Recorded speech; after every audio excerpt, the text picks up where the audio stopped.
Joriy yilning 1-iyulidan 1-avgustiga qadar respublikamiz bo'ylab xavfsiz va sog'lom yurt oyligi e'lon qilingan.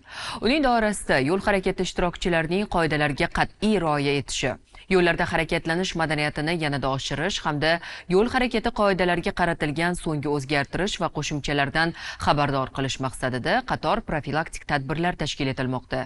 Jarayonlardan muxbirimiz xabar qiladi.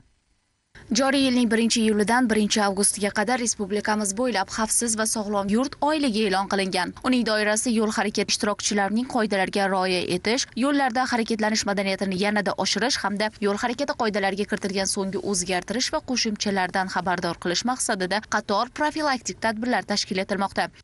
Jumladan Toshkent shahar ichki ishlar bosh boshqarmasi yo'l harakati xavfsizligi xodimlari tomonidan poytaxt ko'chalari bo'ylab velosiped, skuter, moped hamda elektrosamokat boshqarayotgan haydovchilar o'rtasida profilaktik targ'ibot ishlari olib borilmoqda.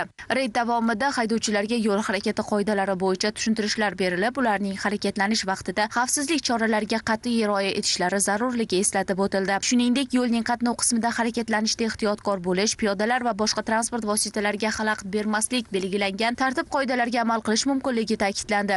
So'nggi yillarda poytaxt ko'chalarida elektrosamokat, skuter va mopedlardan foydalanayotgan fuqarolar soni ortib bormoqda. Shu sababli ushbu transport vositalari ishtirokida sodir bo'lishi mumkin bo'lgan yo'l transport hodisalarining oldini olish maqsadida profilaktik tadbirlar muntazam o'tkazilmoqda. Mana shu reyd tadbirlari davomida fuqarolar murojaatlariga asosan individual harakat vositalari, ya'ni ular piyodalarga tenglashtirilganligi sababli diqqat piyoda reyd tadbirlari davomida ular bilan ham profilaktik targ'ibot ishlari amalga oshirib kelinmoqda.